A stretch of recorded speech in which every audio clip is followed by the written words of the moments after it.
So welcome to another episode of the Commuters podcast, audio edition, because multiple people we're just not able to meet up for the last couple hmm weeks, which is unfortunate, but such is life. We're also Schedules are hard, but the fan base is wanting, so here yes, we all are. hey, listen, our whatchamacallit video, the one about what was the movie we did? Princess Mononoke. Yes, that one's almost at 100 views, so Ooh, ooh. yay.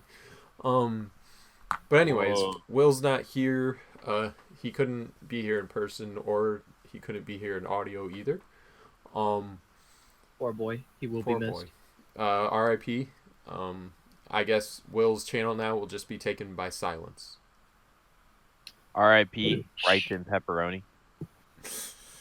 Anyways, Yeah. Spencer, if you want to talk about what we were watching last week, and All right. Well, what I recommended was Silence, based on a book, actually, by Shusaku Endo. It's from 1966, and it details the Jesuit priests, Rodriguez and Garpe, as they travel to the isolated 17th century Japan in search of their old mentor, and the prosecuted Japanese Christians within the country. persecuted. The main You said prosecuted. Did I? Oh, yeah. I Plus wrote persecuted. I just gave it the old dyslexic charm. That's all That's right. why you love me. That is why we love you. Yep. They're the prosecuted Japanese with the side of canpakes. All right. So the characters were fathers Rodriguez and Garpe, the main characters. They were led by the Japanese apostate Kichijiro. They were seeking their old mentor, Father Ferreira,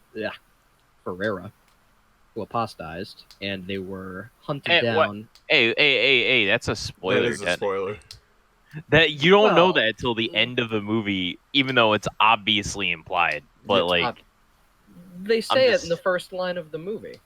I mean, we don't know it. You're right, but it was. I mean, it was the whole- assumed to be true. It was the whole hoped- thing is you're like sitting here wondering what his fate, was, and you keep hearing people mention that he had some kind of, or he had a wife, for example. Like they bring up Frere a couple times throughout the film, and you're Mhm. like, is he around? Where is he? And Right. you just And remember, it's very important to Rodriguez, his journey through the movie, that he doesn't believe that for apostatized. Exactly. It gives him faith and hope.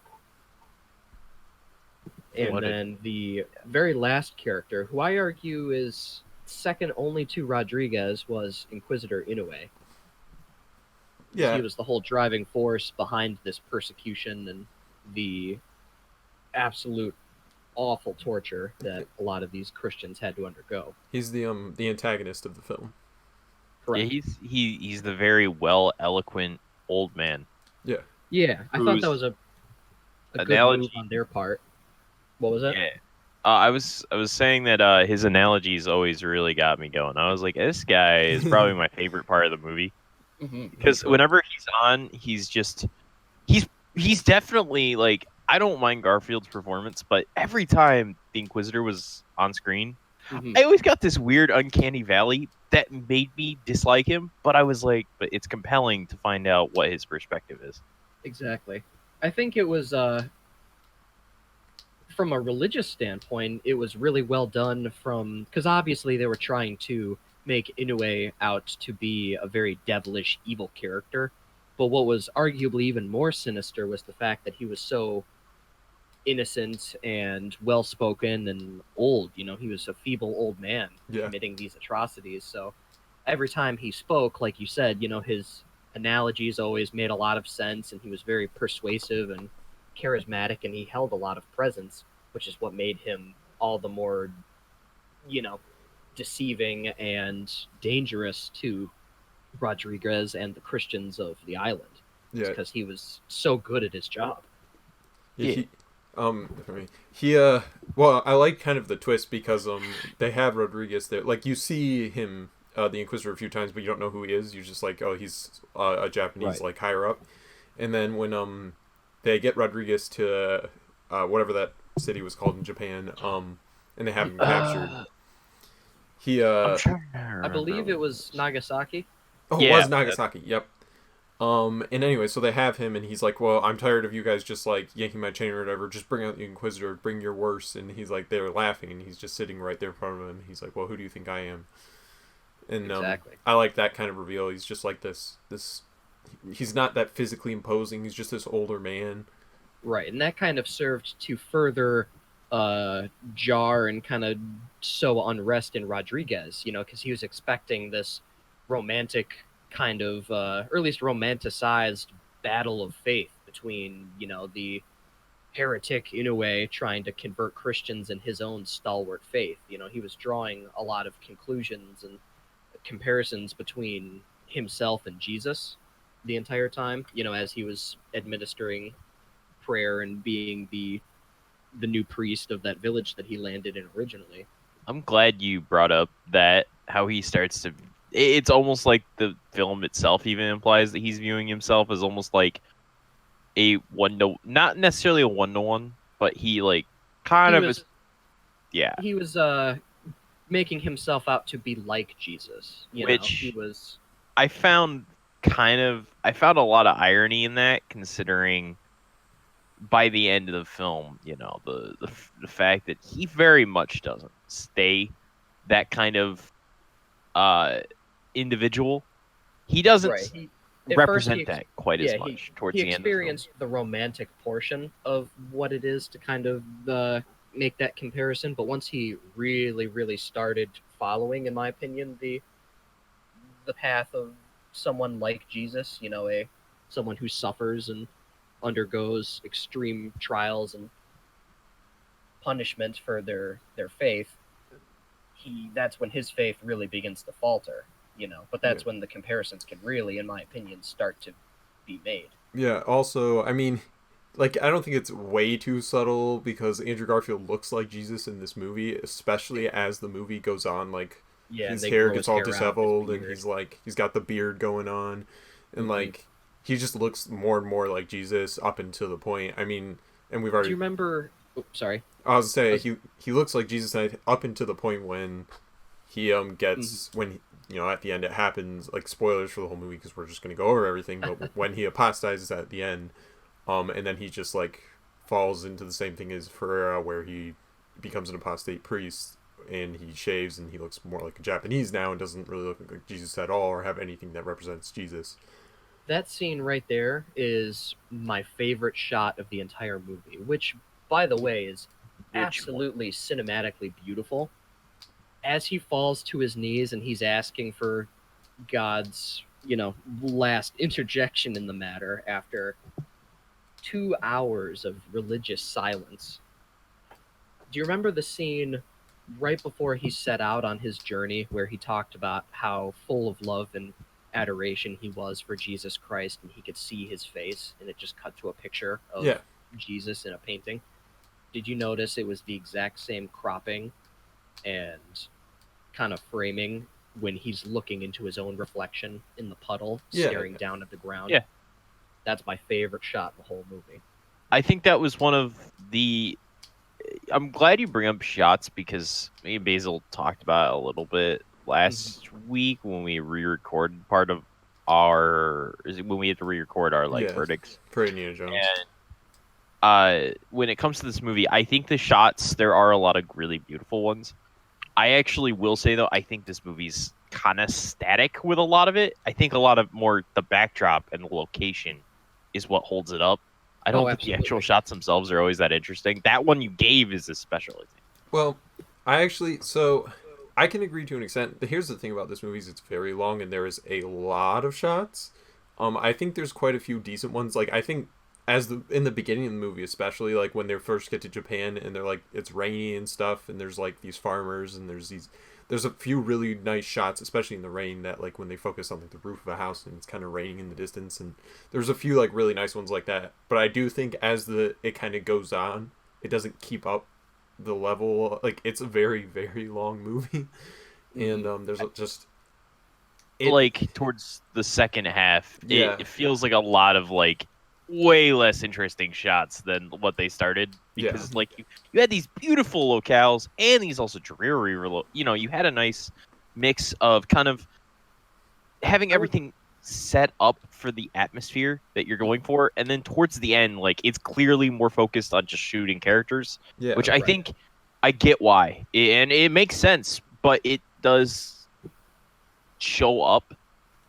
Like if you I think about it, like I actually have an excuse for that, or not an excuse, but a reasoning that I thought about it in my head as to why they did that. okay, I think they really brought in the perspective and made it tight and static and claustrophobic when Rodriguez was captured by Inoue. And during his scenes of captivity, they didn't have a lot to shoot because there wasn't a lot to see from the perspective of Rodriguez. You know, everything was very tight and super, super focused, and there were a lot of close ups and restricted perspectives, which I think created a sense of claustrophobia in me as a viewer, which served to help me, I think, subconsciously relate to Rodriguez and his confinement, because the camera was no longer showing these big, giant, you know, beautiful landscapes of Japan and all of the forests and the ocean in the background, because there was no longer that release for him, you know.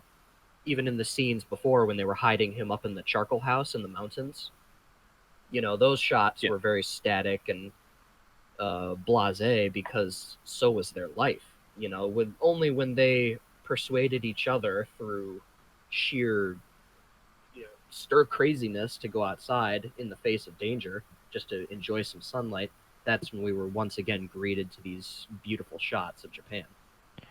So I think that's kind of in my head why they did a lot of that, and why towards the ending portion of the movie the shots were way more static and just less dynamic.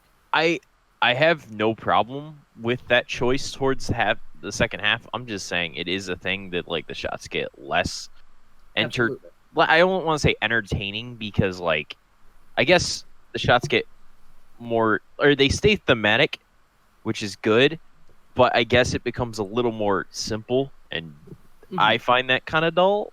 I found myself getting a little tired of the way that they shot a lot of the second half of the movie, but that's also not giving credit to the fact that a lot of the scenes in that second portion that I'm like, oh, it's shot so boring. It's fine because the actual dialogue makes up for it. Usually. I mean, that's. Sorry, go. Yeah. That was pretty much it. Although I will say, you know how you mentioned that you felt it got a little static and boring for when they were stuck in that hut? I disagree. That locale is gorgeous still. It's really using the location to make something that's supposed to be boring still look really pretty. Yeah, well, I was thinking of a shot like specifically when it's raining, and they're in that hut, like it's very very close, like everything's tight but it's still beautifully shot with like the rain and putting focus on the water drops like falling or whatever. There's a few shots in there that I'm thinking of, and it's like they're not these wide landscape shots, they're these tight shots around the rain and what's just close ups, but they're really really nice to look at. And I don't think it really kept up that level, but I think there's a thing too where maybe they were focused. I don't know. At the end, they're more focused on the story and what's happening to the characters, like you said. But I also there was like overall with this movie, there's a lot of stuff going on, but I don't know that like because this is a Scorsese film. He directed this. I don't know that like he was really maybe like when I see a Scorsese film, I'm like usually like can tell that this is a Scorsese film. When you watch something like The Departed or Goodfellas, you're like, this is a Scorsese film. But I didn't really get that feeling from this movie, and maybe that's good because it's like showing he can do more variety. But I still think he was involved in the process. Like I don't think he had, you know, a surrogate director do this and he just slapped his name on it. Yeah, that's not what I'm saying. Or I don't think it was something akin to like Alita Battle Angel, where they just slapped on James Cameron's name, and in reality, Robert Rodriguez was the one who did all of the actual legwork. But no, I think that's absolutely right. That it's just a case of Scorsese showing some of his underutilized other filming techniques and talents. I believe that this film was considered a labor of love, or at least like I remember reading somewhere that like, because when I was looking into it, like this film was it was something that he did put a lot into, but like I think it's because he cared about the subject matter a lot. However, I also feel that removed his style a little bit, Yeah, which kind of sucks because um, I would have liked to see more of him in this movie. well, there's the If he thing. Sorry, because you're talking about his style. This is based off a book, and I'm not sure about Goodfellas, but I'm pretty sure that Departed is completely original. Um, like, correct me if I'm wrong, but I think that kind of like limits this because I know, and I haven't read the book, but I know I was reading some stuff about it and some of like the famous parts of the book, and this sounds like this is a pretty faithful adaptation. I actually did a whole book report on this back in, what was it, 11th grade, AP English. And I can tell you absolutely this is probably the most, in my opinion, from what I've read and watched of movie adaptations, this is the most faithful book to movie recreation I've ever seen. Oh yeah. Huh. Okay, see that makes a lot more sense to me because I think that kind of holds back Scorsese from being like, okay, I'm gonna do these really like creative edits and these really like jumps in story that like you don't really see in a lot of movies, but it makes it more linear and grounded because he's taking that source material and kind of bringing it to the screen in a Right. really respectful manner to the source material, which isn't a bad thing. It's just like, you know, it's you go in with a certain expectation of the filmmaker and you don't really get what you usually get from that filmmaker. Right. Do you mind if I throw a question at you guys? I actually asked you once before, Basil, but I want to ask it again. Did you guys have any issues with the audio for this movie? Because I mentioned it to you, Basil, that I had Yeah. issues that some of the dialogue sounded like they say they messed up somewhere. Something was wrong in my case. I don't know if it's the case. Maybe it was the version I watched, but I had a problem where the audio sounded like they dubbed it sometimes, like they dubbed it over Hmm. because like you heard like the reverberations of like a sound room essentially, and then other times it sounded like they were just doing the dialogue like they were standing outside. I was like, what the fuck is going on? I got that a lot and it bothered me. I wasn't sure if that was the movie or if that was where I watched it. Yeah, I don't remember experiencing that. Yeah. It was something that like I acutely noticed because like it's just something that's like really obvious for me, Right. and Yeah, it I would. it came off as like it gave me a vibe that they handled it very cheaply and very poorly, which I don't. Again, I think that might have been the version I watched. If it's not, Mhm. and that's actually a global problem, that bothers me a Yeah. lot I because don't No, that's not something that I yeah, experienced at all with the movie, and cuz I've seen it huh, like 4 or 5 times. huh. we've talked about it Sky like last time a little bit, but yeah, I don't like I watched a digital copy from like Amazon or whatever and I did not experience anything like that. I think there was one or two scenes maybe where like you could have made an argument like that I was like, "Oh, the dialogue sounds quiet," but nothing where it was like distracting like Right. that It it brought it me wasn't out. like it wasn't like a sound level thing. It was more like you could hear a difference in the environment, Yeah, which the detracted room me. sounded different from Hmm. Yeah, where it, they it were at certain times.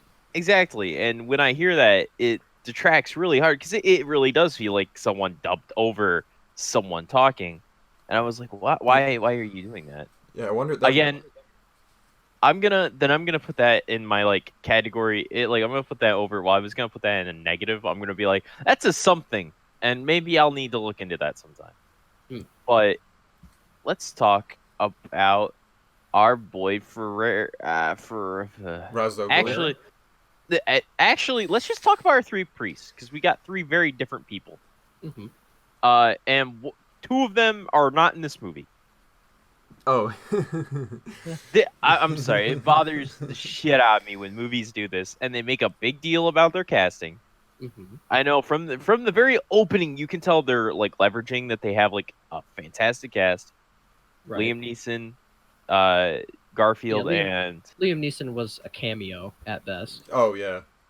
I would say Adam Driver even feels like a cameo, Yeah, I mean considering. he was Adam Driver, I think, and I totally agree that I wish they would have utilized him a little better. But from the book, it is very clear that Garpe's character only serves as a foil to Rodriguez's, so they were again to the detriment of the character itself. They were adherent to the book. and actually, Yeah. I appreciate played that. out Garpe like that. I have a question then. You say this is like a really, really faithful. Then Garpe. Yeah. Or is it Garpe or Garupe? Because I thought it was Garupe. It's spelled Garpe, like Garpe. Yeah, but they're also like Portuguese. What are you trying to say? Well, anyway, the thing I was actually going to ask was, does he really just disappear for like? I know why he's gone. But is he really just gone for like a portion of the book, or do you Yeah, they see his split up. perspective? They Yeah. absolutely split up to avoid capture, because their ultimate goal was if one of us gets captured, then at least the other one can. Oh no, I was continue just wondering to if the book preach at still. large. Oh I yeah, was just wondering they if split up. All right. Because that serves as a literary tool to introduce extra like isolation onto the character of Rodriguez. Yeah. So by taking away Garupe, they take away his only remaining tie to the world outside of where he is. Yeah. I think also an important thing with Garupe. Oh, sorry. An important thing with Garupe is or Garpe, however his name's pronounced. The important thing is that like he kind of represents the more like strict, because like he dies for those people, and he dies for like his faith, and he I think wouldn't it's an want people to apostatize. to say that he dies with them. Yeah. But he wouldn't want people to apostatize. Like he when Rodriguez was telling those people, he's like, "Oh, you apostatize. You step on the thing, you apostatize, or something happens." And Garupe's like, "What are you saying? You can't tell him that." And that's kind of what happens. Whereas Rodriguez is kind of more like Ferreira, in the sense that it's too painful for him, and he has to do whatever he can to survive. Or like, well, at first Rodriguez is just like, I won't apostatize, I'll die, but you guys can apostatize, it's fine. Whereas Garupe is not like that. He's the opposite. He's just like, no, don't do it, period. And that's kind of I think that is one divide, or at least a small difference that they didn't elaborate on as much in the books, is that, do you remember the scene in which, after they went to Kichijiro's home island and met with the people that he was from, and they all told him the story of how he was a Christian and his whole family were Christians, and he was the only one to apostatize out of all of them, but he also stayed with them because he couldn't bear to leave his family.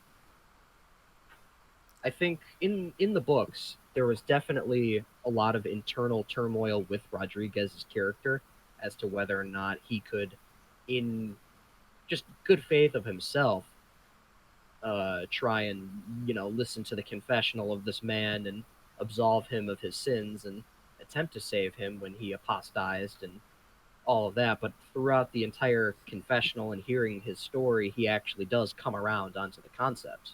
He thinks to himself, well, if this man is redeemable after all of what he's done, then surely everybody else is as well. So if I see fit to redeem this man and absolve him of his sins for apostatizing, then maybe it's not such a bad thing if the rest of them apostatize and seek forgiveness later. Yeah.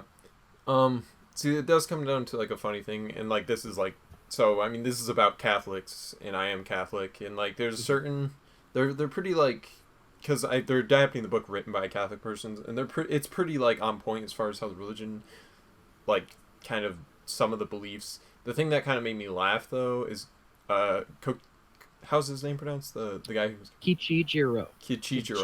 He kept he literally kept doing the thing that he kept going to confession for, in a sense, like, and it gets to a point where you're like, as like a Catholic, you're supposed to like, the idea is that you are completely, sorry, and you're completely repentant, and you aren't going to do the thing again. Now, it's not saying people don't fall into the same traps again, because it's hard sometimes to get out of something, but I guess that's what the point of his character is, that like he's that person that keeps going to confession, but for the same sin. Exactly. But it comes to a point where it's like, I mean, at the end, there's a line that I like where it's like, oh, what happened, only God knows, or what happens with the soul, only God knows. Like, well, the priest isn't the one who's absolving can man, I'm gonna die with that name. I wrote it out for you phonetically. Of his sins. The priest isn't the one absolving him from his sins. God's absolving him from his sins, and he's absolving himself from his sins if he truly is not going to make an attempt to not do the thing again. But like, Right. I mean, And that also shows it hands... helps to show the ignorance and just the very rudimentary understanding of a lot of the Japanese Christians. Yeah. Because you remember they kind of touched upon that when Rodriguez came through the town as priest. You know, they all wanted small little totems and icons of Christianity because that's what they were able to put tangible faith into. You know, they were familiar with things like that through their own culture. And then there's like the part when they're baptizing the baby and they're like, okay, so now the baby's in heaven, and then Garupe's like, well, he's like, no, now the baby will be able to get into heaven. Well, they used a different word. They're like paradise or whatever, but they pronounced paradise. So yeah, it does kind of display that, and that kind of leans into later when what's his face, Liam Neeson's character Ferreira's like, oh, they don't even really know what Christianity is. This is just a swamp, and these people are savages. That's essentially at the end of what Ferreira says. Yeah. I like that they're just okay with him saying that, by the way. Yeah, in the movie, I was shocked. I think it's because they'd already broken him, so of course they didn't care. Which I get that, but it's like, damn, he still called you savages, you know. They didn't care that, you know, he was a Westerner or whatever. They just cared that he was a Christian. Yeah. Yeah, makes sense. I won't lie though, like Kichichiro, like every single time he came on screen, I always felt slimy. I don't know why. Oh, absolutely. I get why. I know why. Because he's just someone that keeps coming back and doing the same thing over and over again. And every single time I groan to myself knowing this man just continuously will fall. He never actually truly learns from his choices. And he, like, I'm not taking a religious standpoint, I guess more just a character standpoint of he's obviously a character that doesn't have the will to continuously do what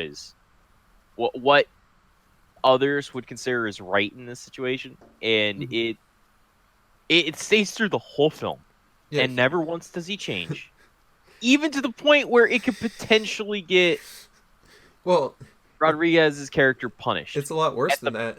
Because he sells Rodriguez's character to the Inquisitor, and it's like at first it's like, okay, this dude's not really hurting anybody. Like, yeah, his family died, but they didn't die because of him. He just survived. It wasn't his fault that they died. But Rodriguez, it was definitely Kochichiro's fault that Rodriguez was captured. He sold him out to him. So it's like at first you're like, okay, this dude's a bit of a coward, but he's not like hurting anybody really. He's just running away from everything. But then later, he's hurting people. And that's when it becomes to me. I'm like, and then even at the end when he comes back for confession, when Rodriguez is like, no, I can't do priest stuff anymore. And it's like, this dude is very, I don't know. He's just, I never liked his character. He's just struck me as like, and I think that's intentional because he's a coward. And he's puts other people's lives in danger. Now, when you say you didn't like his character, you mean personally, or you didn't like him as his character as in an element of the story? That's good distinction. I want to say both, actually. Really? Because I actually thought he worked as an element for the story. I get his element for the story, but some part of me felt that like he was this kind of like weird additional force that I like. Once he does betray Rodriguez, essentially, I definitely felt that he became more of a plot device, but he didn't stop serving a purpose because he continued to show that sense of like sad weakness and humility that like in every element he is an analogous character. So I would implore you guys to try and picture what kind of analogies the original creator of the story is trying to make with Kichichiro. Obviously there's a Judas in him because he sells out Rodriguez for silver. Obviously, there is a analogy between Kichichiro and the faithful sinner of the church. You know, someone who still believes and still wishes to be saved, but falls into the same pitfalls every single time of their respective sins. And for Kichichiro, it is cowardice. And But yeah, it's one of those. I do think he serves. I mean, like you said with the Judas analogy, it's pretty. That one's pretty on the On the nose. nose. They're just like it's literally silver, and he sells out the guy who looks like Jesus at that point in the movie. Gotta say, inflation is nuts. They only got what 30 for Jesus, and they got 300 for Rodriguez. I know, right? It's crazy. Man. Yeah, that was something. I mean, overall, the tone of this movie is like it's hard to watch because it's just a dark and kind of depressing film, and like Mhm. it kind of keeps that through the entire movie, and it's long. Absolutely. So it's like no pun intended, but it kind of hurts your soul. Absolutely. A good. I've actually, looking into the movie further, they actually did have a Jesuit priest on set and talking with Scorsese to make sure that they got all of the details right from the perspective of a Jesuit.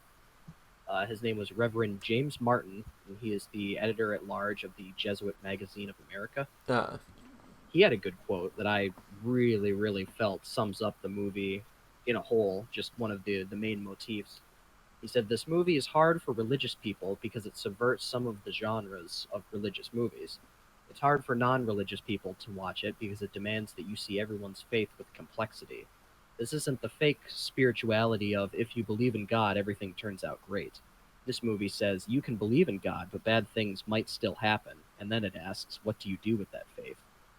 yeah, That's This movie and the name absolutely sums that up in Rodriguez and, to a lesser extent, the Christians who he preaches to are some of the most faithful people in this movie. Yet for them and him, there's nothing. They go through all of these absolutely atrocious tortures and, you know, executions for what? They don't get any kind of yeah. In the film, response or acknowledgement even from God until the end, at least. And even then, you can make the argument that what Rodriguez saw wasn't God, and it was just his own mind breaking. yeah, I would. That's what I think. That's my argument. You don't think that he saw God at the end? I don't think God was like, "Hey, step on my face and then go and become a Japanese person and help find out other Japanese Well, he didn't people." say all of that. All he said was, "Step on me. I died for you to step on me." I And I think think I- he did see God. I'm pretty sure he was losing his mind. So I came off that I felt that he'd just broken through all the sheer things that he'd experienced. I mean, like he'd witnessed so much suffering, so much pain up to that point, and I really can't think of any other explanation at that And then- point because I do believe grief does that to people. Well- I feel like he just wasn't. Then you have Ferreira, who comes Ferreira was this dude's mentor. He was his teacher, in faith and everything. And then Ferreira's completely. He's turned, and he turned it's all of this pressure on Rodriguez. It's like you said, he's broken by that point. I mean, and after that point, the Japanese have successfully broken him, and I talked to Sky about this before, but it's Orwellian to an extent. At the end, I kept thinking of 1984, because it's this idea that no matter what you believe, the at a certain point the power above you can force you to become whatever they want, and it's an idea that I think applies to some people and is definitely a plausible thing. But I kind of personally I hate it. I would have been much more. I mean, obviously, that's not the point of this movie. Is not to be a satisfying ending the way that you would maybe want it to be. I would have liked him to not step on his face and then die right then and there, and I would have been happy with that ending. But that's not the point of this movie. Exactly, because that's what happened to Garpe. Garpe was the person who had the strictest, most on the nose, face value adherence to his traditional faith. He died a martyr. Yeah. When it gets to a certain point, especially at the end, where I have a hard time watching it, which which is credit to the movie, because I will say, or the book even, if a story makes you feel something, even if it's if it's not just complete, oh, this is terrible movie in the sense that it's so garbagely made and awfully acted and stuff, but when it's actually a piece of art that it makes you feel uncomfortable, or it brings some kind of emotion out of you that's real. I think Mhm. that's like a credit to the filmmaker and the writer, in this case the author of the book, which like I appreciate about it. Mhm. But it's definitely not the type of movie that I'd be like, yeah, I'm probably gonna watch this again soon. Not because that you didn't find it a good movie, but just because you didn't enjoy it. It wasn't a happy movie. Yeah, I mean, like I'm the type of person who likes. I like the all my pain and suffering to end with something a little more positive. Like, I mean, You at the like end there of to this be movie, reward. there's a couple images of hope at the end of this movie. One with there's with Ferreira when he says "Our Lord" something, and he's like, "Did you just say Our Lord?" And he's like, "I don't know what I said."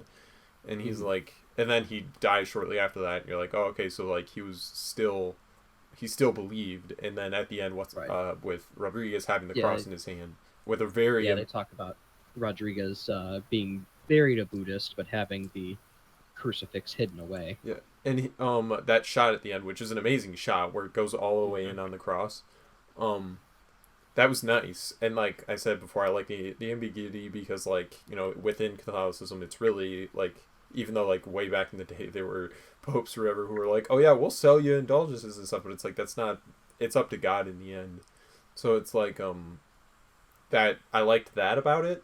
So I Mhm. can't like sit here and judge really Rodriguez and be like, oh well, he's going to hell for sure or anything. No, it's like you don't.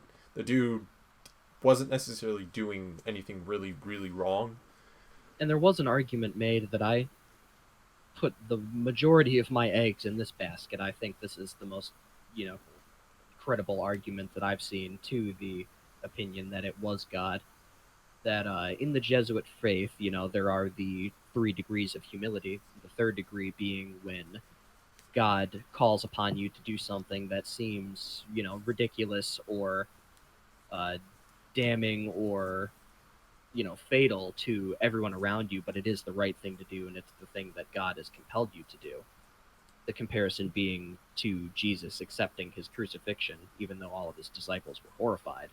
Rodriguez, he apostatizes, and it makes no sense to him and no sense to his followers and all of the suffering they faced to adhere to their faith, but God still asked him to do it. And at the end of the day, he is the only true way for him at the end of the book or the movie, in my case, or in my opinion, to still adhere to his faith and be a true Christian is to step upon it. It's not Yeah. because at that point he transcends his own innocence and salvation. He is accepting damnation in the face of saving those who he can. Yeah, but I think That's what like I would ask of his character in that sense.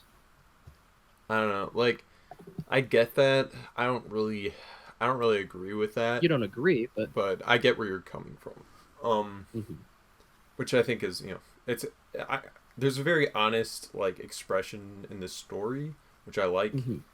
Um, but yeah, it's just it's one In the where most for literal me, sense of the word, that was his cross to bear. yeah, but for me like personally as a Christian as a Catholic like Mhm. it's just kind of like it rubs me the wrong way at the end. And, Mhm. but that's like comes down to more of a personal thing and not as much to do with the structure of the film or anything. Survival is super important, and this whole film, like, the reason I found it so interesting, despite the fact that I have absolutely zero interest in the actual like deeper Mhm. perspective on Christianity, I was interested because it's also a man who's risking his faith on top of that, and I'm like, Mhm. I can see this dilemma, and I think that's why I enjoy the film as much as I did, Right. because it felt like as someone who doesn't care about the bigger theological religious perspective, I'm like, I can get this on a human level. And Right. I think that speaks a lot to it. But then when you get into the theology, I just have to nope really hard because I'm just like, it's slowly makes me wonder if we're still looking at the situation as a human one, or if we're looking at it on some grandiose, uh, outer personal, outer human Well, kind of dilemma. I mean, there's a certain level where it's a spiritual one or a human one. I mean, I'll ask you this question: is it better to die for something that you believe in, or your, let's just say, your identity, than to be forced to live somebody else's identity because that's what they want you to do? I mean, it goes to in the context of your hypothetical, I would say obviously that you should adhere to whatever is best for your own morality. Like, America was founded on give me liberty or give me death. Woo, no. That's a hole. Stay away from that. I agree. You don't want to step in that hole. Once you do, you fall. But no, you see my point, though. Bringing it then out of the theological discussion, I would ask you now, Sky, how did you feel about the underlying non-religious drive of this whole movie, which was the fatherly relationship between Ferreira and fathers Rodriguez and Guarpe? Oh, when you say fatherly, you mean like his mentorship kind of position? Exactly. He was all right, you want my opinion? I don't care. I really didn't. Absolutely. I totally agree. I think they were really trying to go for something with that, and obviously, they passed it off like they were coming there to preach to the Japanese and fill the hole that Ferreira had left had he died and or apostatized. But really, the entire story is about them looking for their surrogate dad. They're willing to sacrifice and take chances and risks and kill themselves and or the people that they're preaching to, the villagers, in hopes that they could find Ferreira. But they never really played that up enough, in my opinion. I mean, I find Ferreira's character to be super important when he does show up, and I was I was deeply compelled by his character once he did. However, the problem is that this movie doesn't establish anything about him till that point, that he's a priest and he has a connection to these two, and they really want to find him. Yeah. Yes, at the beginning. Wait. And no, they didn't. Just spend the rest of the movie focused on this. No, they told us. They didn't show us anything. They just told us, this was your mentor. This is why this guy's important. Semantics, yeah. Yeah, but my point Rodriguez tells us as the audience. That's what I'm saying. And a more important thing with the visual storytelling is showing, don't tell. And that's not what they did. And I think that really is to the detriment of the movie, because if you it's like you're raining to a random guy and they're like, oh yeah, this dude's important to me. I'm like, okay, cool, he's important to you, but he's not important to me as the audience. And I don't understand why he's important until even at the end, I understand how it affects you, but I still, I'm not really engaged in what's happening in the sense that, I care a lot about Ferreira or your relationship. I literally just spent the whole, movie wondering, hey, when we gonna see Ferreira so I can learn more about why I need to care about this? Because that was the original reason they went. Right. And I slowly, I do... You forgot about it. Yeah, and they don't establish it a whole lot till he shows up again, and he's in the movie again for maybe 10 minutes. I think that's okay though, because Rodriguez and Guarpe themselves kind of forget about it. They went for less than selfless reasons. They absolutely had a selfish motivation to go there and find Father Ferreira and possibly get him out or bring him back into the faith or whatever. They wanted to save him. It was a rescue mission, not a missionary mission. Yeah. I have a jab, by the way, if you'll level with me here. I find this movie's show and tell is kind of lame sometimes. But what I mean by that is I feel as though the choice to have these incredibly horrific and just animalistic acts of violence sometimes, it's important. The first half, I was like, it's powerful. Stuff like seeing the villagers that didn't apostatize and spit on their god get, put up on crosses and just bashed by the ocean. I felt that. It was powerful. And then later on, we just have a guy chop someone's head off because he felt like it. Or they decided to just be inexplicably... dickish. Yeah, and that's something that like started to bother me was I felt like we slowly slipped away from this being like these acts of violence against these people are powerful and meaningful, and now they're just doing it because they're trying to break him and or Mhm. break Rodriguez, and that bothered the shit out of me. Mostly from Bothered, like you don't think they should have done it, or it was unnerving? uh, both.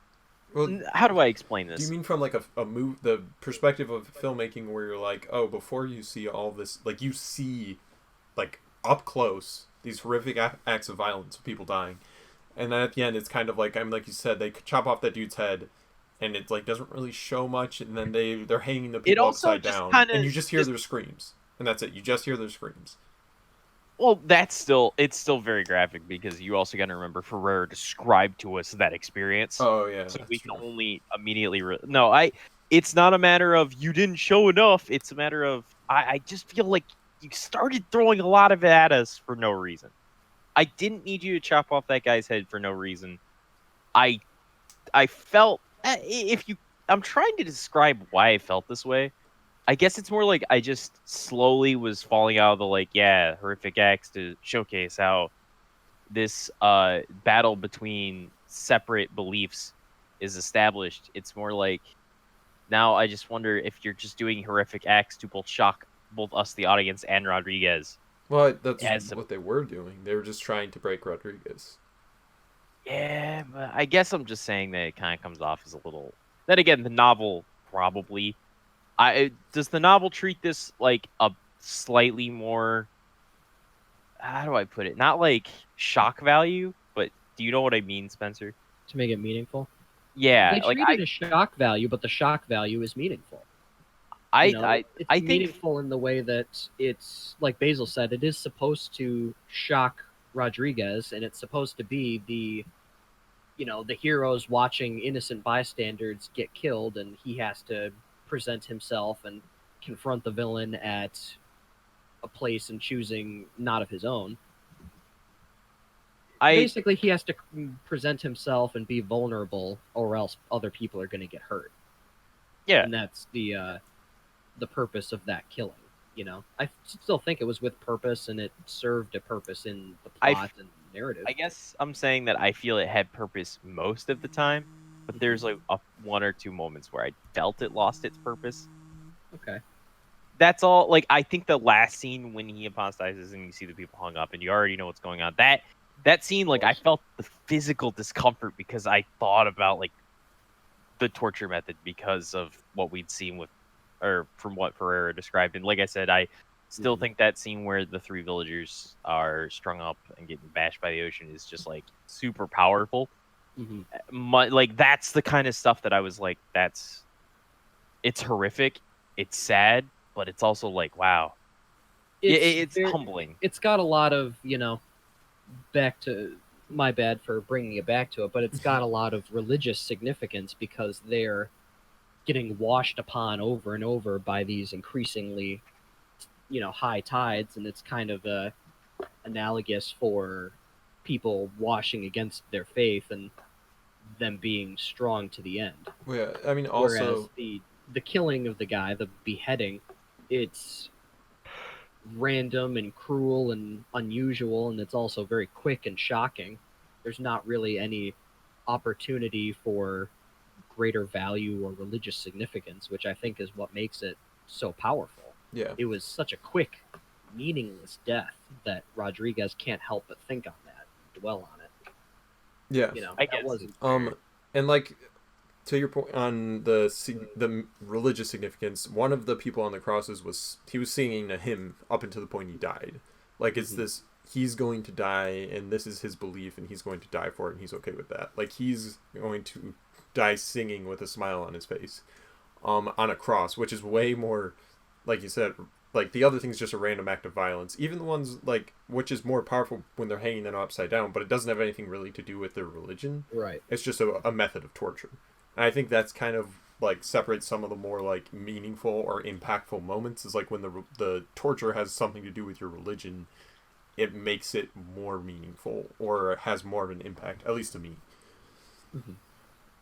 Yeah, I definitely think having meaning behind your choices of how you just destroy human life is it can make a big influence because like I'm not someone that likes religious like I won't lie this is a movie that is very much out of my wheelhouse. Yeah. It's not something that I would have sought out of my own accord, mostly because not because I don't find stories about these kind of topics to be intriguing, as more so I don't know, I don't seek them out.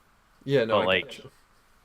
but like I can still appreciate a lot of those choices when they're good, like some of those particular scenes, and they don't feel as like blatantly.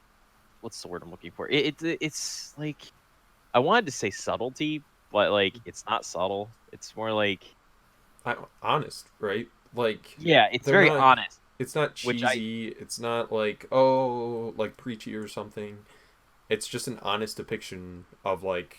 I mean, this is historical fiction. The book is, but it's based off of actual things that happened in the sense like this stuff was going on. There were priests oh like yeah, this who were being tortured, and like there's all these Japanese who are being um killed for being Christian, and it's presented in just a very like honest way. I think that's kind of like something I appreciate about the film, and that's what I like as somebody who's seen a bunch of like terribly made like preachy movies of Christian or even like God, many other beliefs. Um, it's nice to see that and to show that you don't have to be super over the head or preachy about it.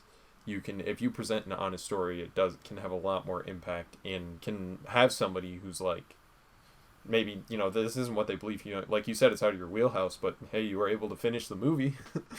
that's um true. There's plenty of religious theology movies that I've seen that I'm like, I don't give two shits because yeah, this is you're just telling me a way to think. You're not yeah, making me question the ethics behind yada. No, no, I got a lot out of it still, which says a lot. And I feel this movie treated it with, like you said, honesty. Honesty is the best word I could think of. I'm glad you said that because it really is like a great way to sum up the way I viewed a lot of the like context and how they treated the subject matter, yeah, which is really, really difficult, I think, for some reason. Because whenever people want to explore these kind of questions, they get very high and mighty, and yeah. this movie avoided that. Hmm. I mean, it's There's the nothing same high thing. and mighty about this movie. It reduces you down to your lowest, most basest Yeah, point. and Heck yeah. Theologically, spiritually. yeah, there's something to be said about that for any type, even if it's not religious, even if it's more of like a political view or something. Like if you watch like a feminist movie or something, and they're beating you over the head that, oh, look how good women are and how bad men are, then it's like you don't. Ghostbusters. Well, that's what I was thinking of. um, and I'm like, I well, knew it. there's many other movies like Mad Max Fury Road and stuff where it's like this is just an honest movie, and it's a very like a good movie about a woman who's like stepping up and doing things the right thing in face of adversity, but it's not like, oh, look at us, look at how good we are. Hey, look how bad you are. If you better agree with us. I don't know. It's a It's sense not. of like honesty that you need to approach these things, especially Mhm. when you're trying to send a message and you're trying to like make a piece of art that has a timeless kind of value to it instead of something that's like a flash in the pan. This is the political thing of the time.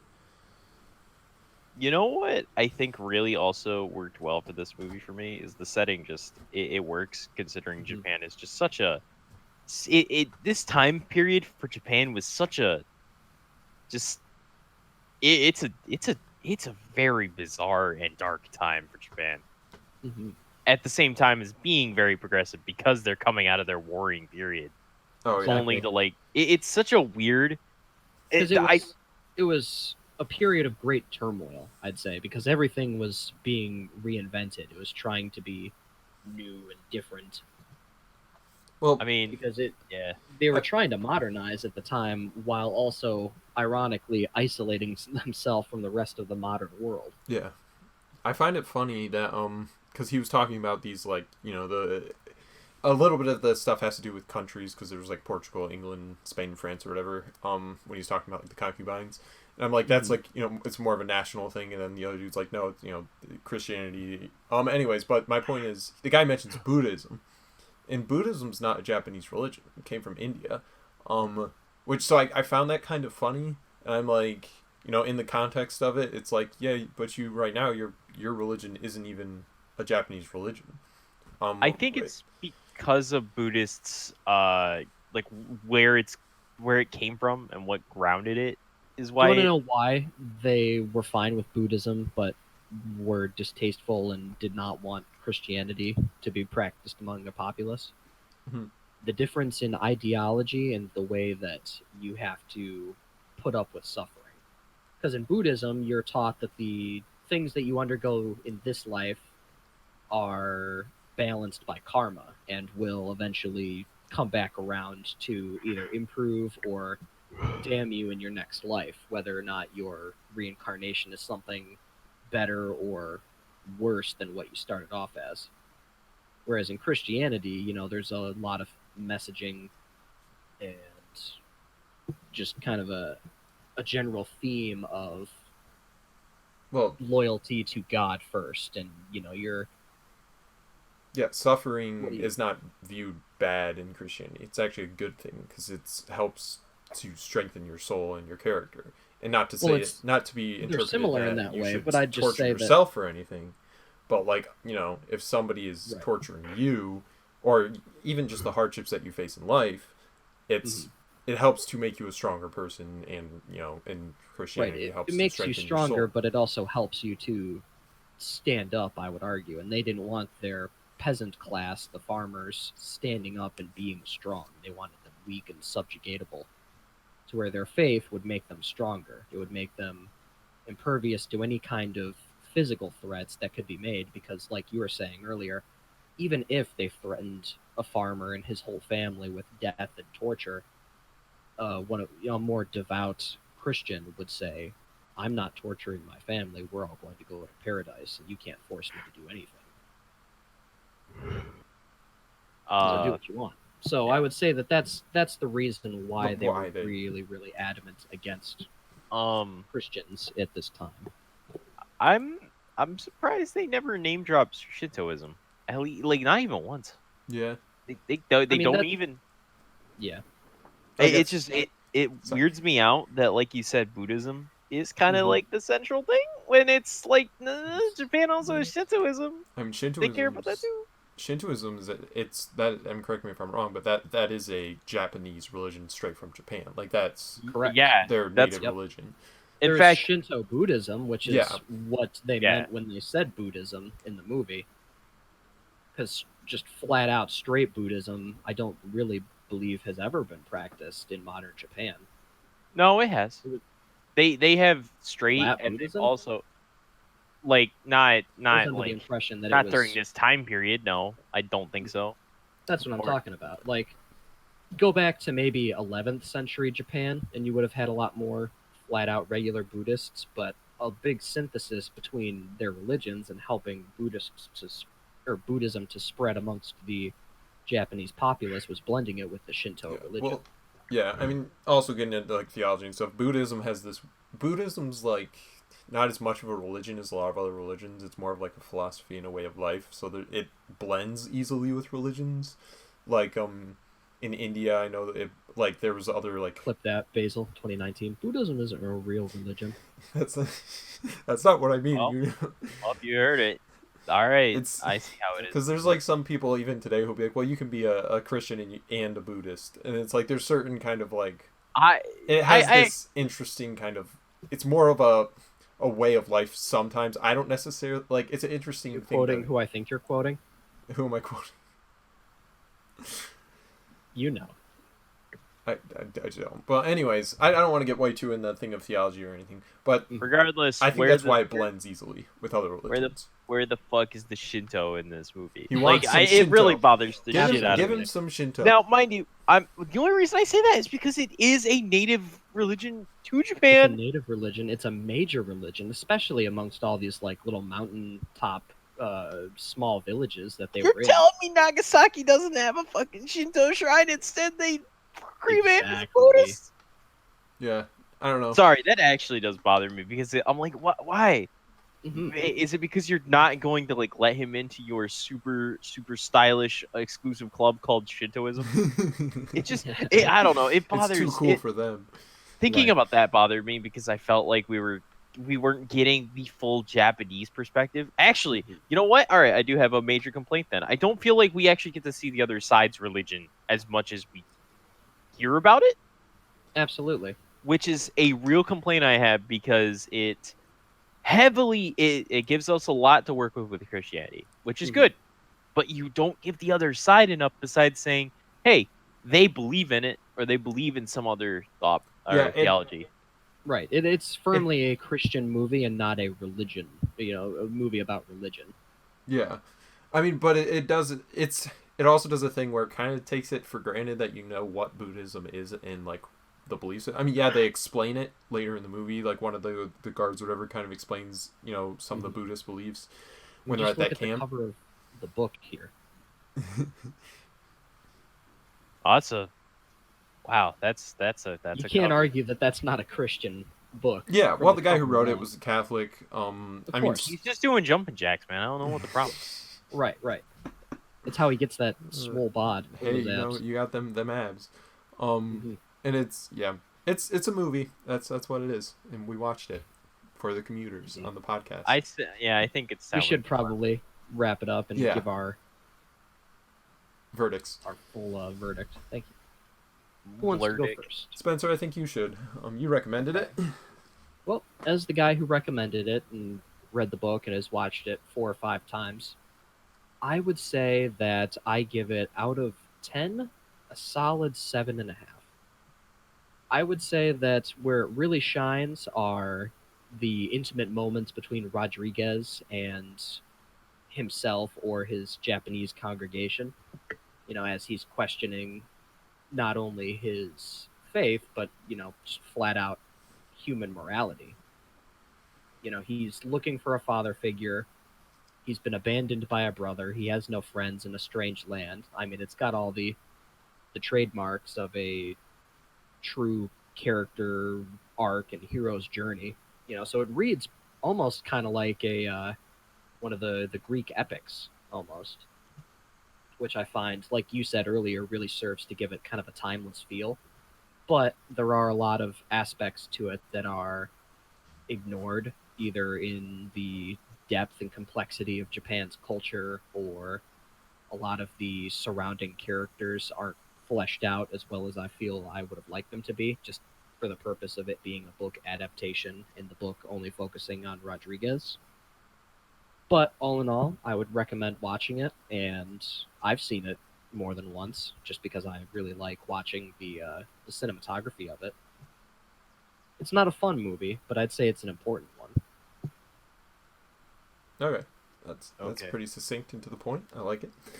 So Silence is not a quiet film. Oh wait, that actually reminds me. I did want to praise the way they do the title. How they it's like there's all these nature noises and then it just silence. That was nice. Oh, yeah. Nice little touch. Whoa, artistic value in this Artistic movie? value.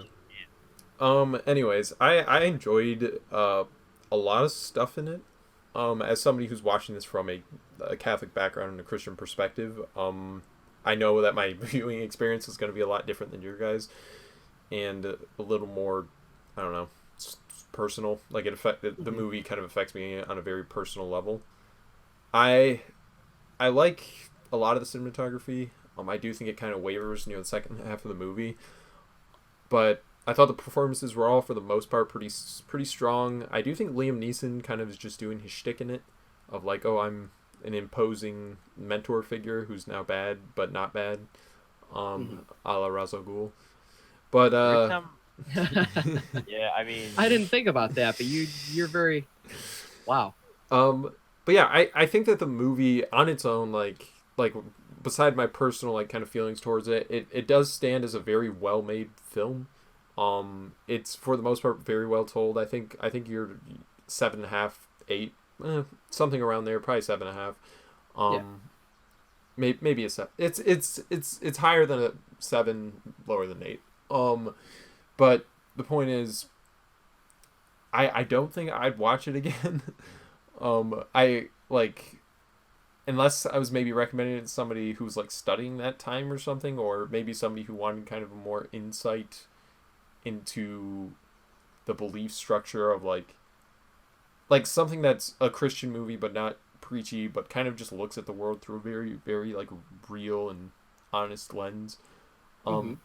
But the ending, the ending of the film and a lot of that stuff kind of just rubbed me the wrong way, and I was so yeah, I don't know. Personally, I'm not the biggest fan of it, but I respect it, and I would recommend it to people who are interested in that time period, or maybe they're interested in kind of just a more like honest view on Christianity and the beliefs of people. I don't know.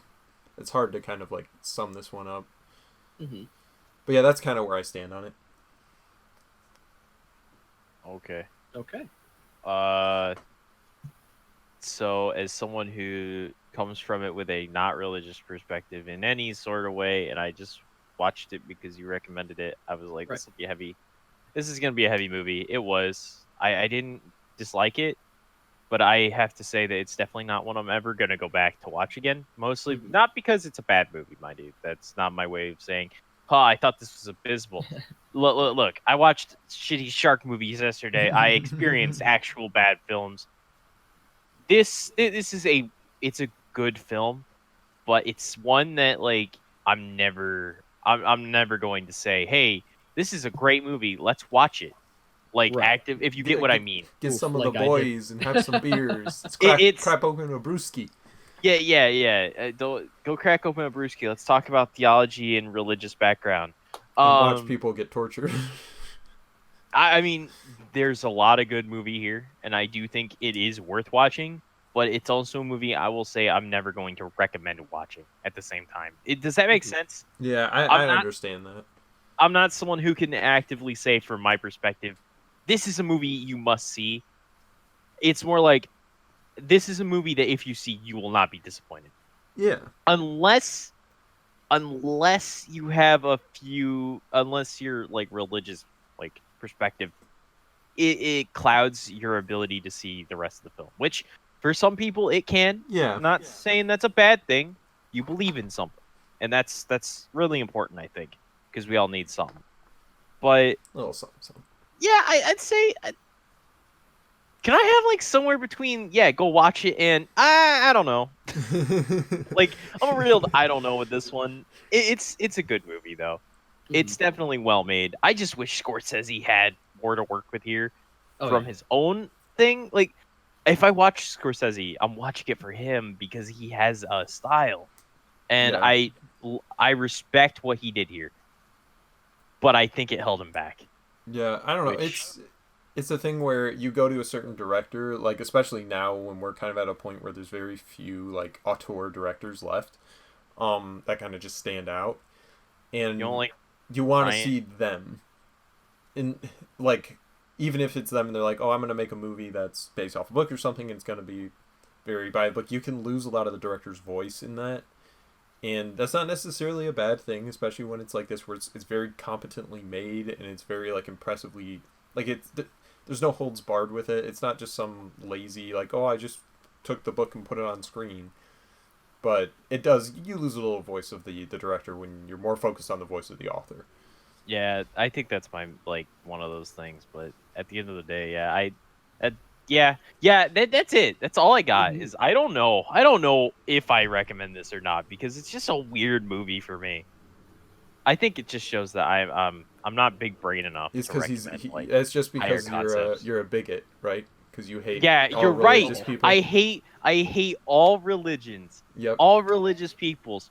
I think they're all dumb. every That's why you're an equality based guy. You just hate us all individually, Yep, I don't equally. what I didn't say that that's part. what you just Yeah. said to all of us, and it's on sound. We got it recorded now too. Uh, uh, I don't know. I Okay. said it before though. I came into this movie more with a human life perspective. Don't like I really do struggle to like follow the whole concept of throwing your life away for your religion, but at the same time I understand that beliefs matter a lot to people. So like Oh, this movie is such a weird.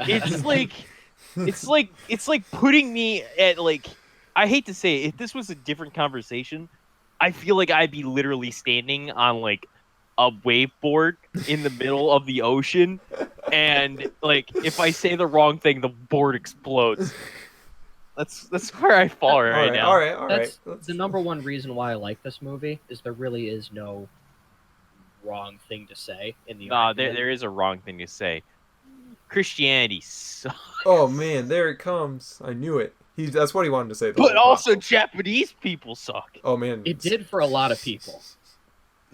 It 300,000 of them. Oh, sucks for a yeah. lot of people. Uh-oh. Where? But- Uh-oh. Moving on from that delightful ending, that nice capstone. Where do we go now? Oh gosh. Anyways, so that's Silence. Obviously not a very silent podcast because we have a lot to say. So yeah, now we're gonna. So this isn't really anyone's recommendation. This is something we all agreed on. But for next week, we are going to be doing Once Upon a Time in Hollywood. Woo! I'm hearing good things, and I still haven't seen it. Yeah, I've seen it twice. You guys need to watch it as many times as you can before the podcast. Is it that good? It's There- their tour director. Yes. Hell yeah! I need to go see it. I'm really excited. This is the Commuters signing out. Hopefully we'll be back next time, but he either will or he won't. Hi.